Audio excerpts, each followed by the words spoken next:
Alright, so I'm going to show you guys another thing that goes wrong in CRVs, and let's get into it. I'll show you right here.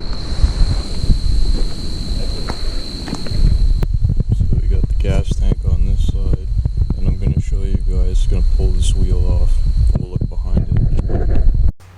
So now what happens with the rear quarter panels on the CRVs is they start rusting. I have already done this one time, but it's due for a second time.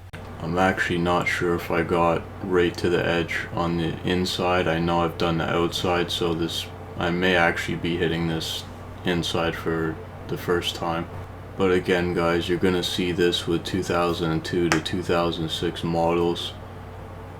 I haven't really come across any on the road that don't have that. You just want to maintain this and do it every year. So this is the paint I used this time around. You could use whatever, Rust-Oleum, just make sure it's nice and thick. Coat it a couple times, and you could see it's basically, it'll drip on you and stuff, so don't say I didn't tell you. And yeah, basically I bought this car with these rust spots, and they haven't grown any as long as you maintain them. So now we'll move along to the other side. This side's actually worse. It came worse, and you just want to go up under there and do the same thing. I also coat all in here with the layers as well.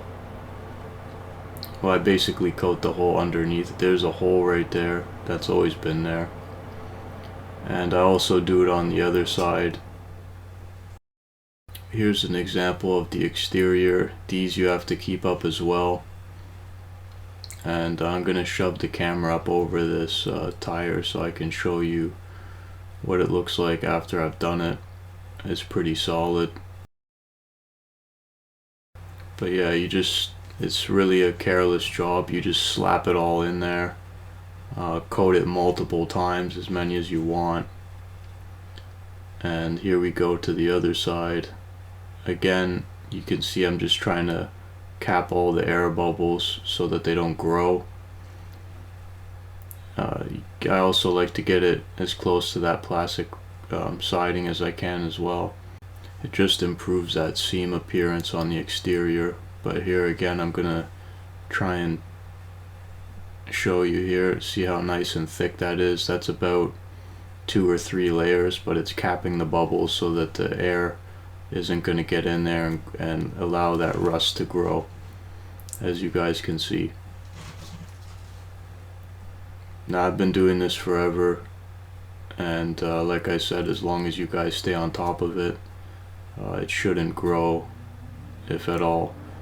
The previous owner of this car never ever undercoated this car, which sucks, because whoever gets in next, you're always catching up on stuff that they didn't do. Hopefully that helped you guys out, and let's try and preserve these older cars, guys, especially the second generation CRVs. Let me know how your guys' ones are doing, and we'll see you next time. Mr. SFM, peace.